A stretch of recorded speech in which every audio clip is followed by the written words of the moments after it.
The 2024 YellaWood 500 at Talladega Superspeedway transcended the typical big one when a catastrophic 28-car pileup shattered the record for the largest crash in Nascar history.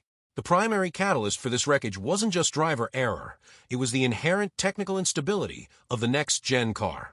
Unlike its predecessor, the Gen 6, which utilized a rounded underbody and a more forgiving side profile, the next-gen platform features a completely flat underbody and a rigid independent rear suspension. While these features improve performance on road courses, they create a mechanical tipping point on superspeedways where even a slight, off-center push becomes a terminal maneuver. If you want the full story, stay with me, and if you are not subscribed yet, hit that button now so you never miss a breakdown like this. Joey Logano explained that the car essentially loses its aerodynamic seal the moment it makes contact at an angle. Logano noted that with the next-gen car, the margin for error has evaporated, stating, "The car, it's just so sensitive. You can't push like you used to." This creates a high-stakes environment where drivers are forced to execute bump drafting at 200 mph to maintain position, yet the machine they are driving is physically unequipped to handle the resulting turbulence. Ryan Blaney echoed this frustration, observing that the cars are so stiff that they don't absorb any of that energy, which causes them to snap spin instantly rather than drifting or rubbing. This technical sensitivity effectively turned a standard racing move into a parking lot.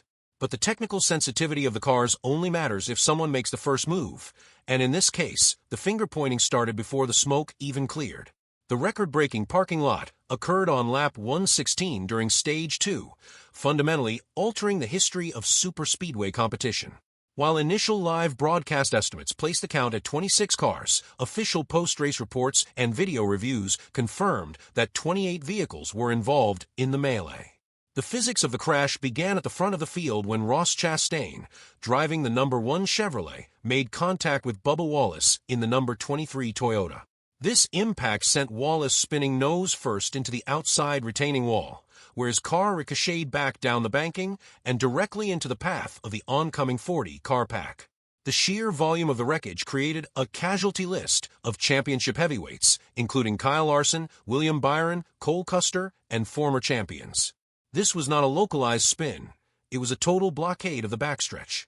Jeff Gluck and several team spotters highlighted that the intensity of tire smoke reduced visibility to nearly 0 inches from a cockpit. Drivers reported they were essentially blindly navigating into a wall of vibrating steel.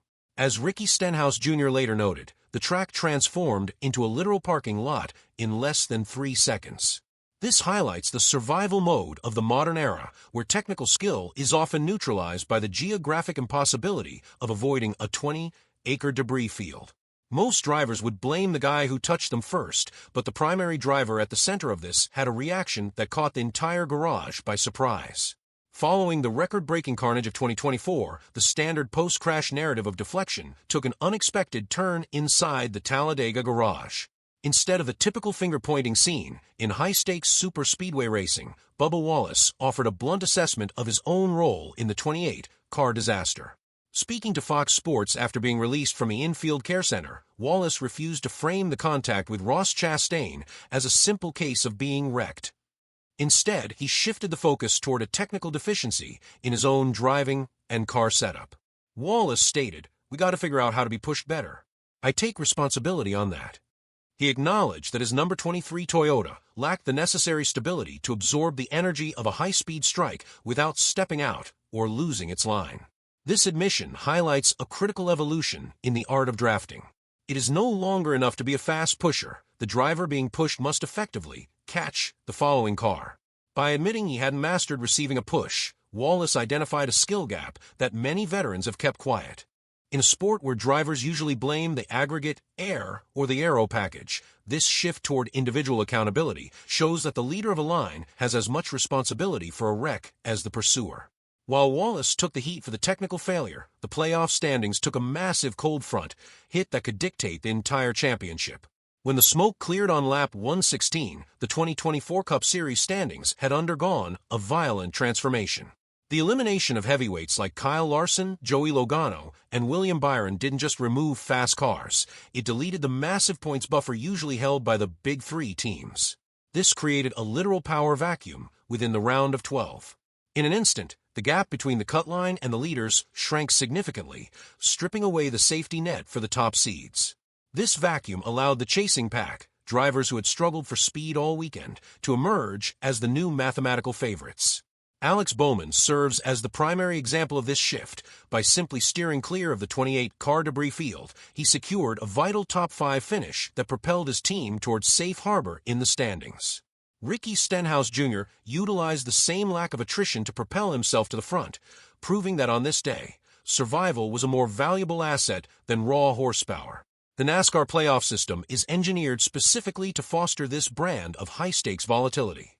As the creator of this format intended, Talladega acts as an equalizer where a driver's championship hopes are no longer in their own hands. The point spread became so condensed that one lap of racing did more to determine the championship finalists than the previous 3 months of competition. Everyone sees the smoke and the fire, but there is a deeper debate happening in the garage about where racing ends and danger begins. The 2024 YellaWood 500 has intensified a long-standing rift in the garage regarding the vanishing middle ground between tactical drafting and reckless endangerment. In the current era of superspeedway racing, the field remains locked in a tight, 3-wide pack where backing out of the draft is not a viable defensive option. Because the next-gen car creates such a massive aerodynamic hole, a driver who lifts off the throttle to avoid a dangerous situation will instantly lose 20 to 30 positions, effectively ending their day. This binary choice, staying in a lethal pack or falling out of contention, has forced drivers to embrace aggression levels that were previously considered over the line. To navigate this, teams now utilize a push-to-pass mentality where the contact isn't just common, is mandatory to maintain lead lap speed. However, the 28-car record wreck proved that the mechanical limit of these cars has been surpassed by the driver's desperation for track position. Brad Keselowski, a noted master of drafting, has often pointed out that the current style requires perfect execution from every person in a 40-car train, an impossible standard at 200 mph. This matters because when the line is crossed, it results in millions of dollars in hardware being reduced to scrap. If the field cannot find a way to calm it down, the instability of the current platform will continue to turn elite-level racing into a survival of the luckiest lottery. So, was this just Talladega being Talladega, or did we witness something fundamentally broken? The 2024 pileup serves as a terminal warning for the future of superspeedway logistics and car design. As teams analyze the data from the 28-car incident, the focus shifts toward preventing the liftoff and snap-around tendencies seen at Talladega. To counteract the dangerous instability of the next-gen platform, NASCAR officials have begun testing revised shark fins and increased spoiler heights to keep cars grounded during high-speed contact. Applying these changes requires more than just aerodynamic tweaks. It demands a literal rethink of the bump-and-run culture.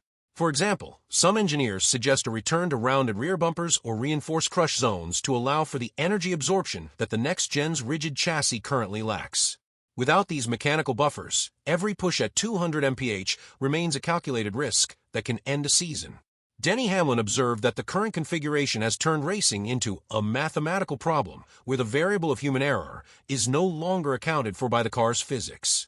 This evolution is vital because it determines the long-term viability of the sport's most-watched events.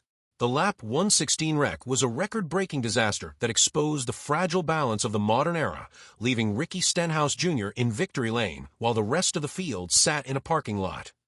As we approach the 2025 season, the central question for the NASCAR Nation report remains, is it time for NASCAR to change the car, or should the drivers just stop pushing so hard? Drop your predictions in the comments below, and subscribe for more F1 coverage.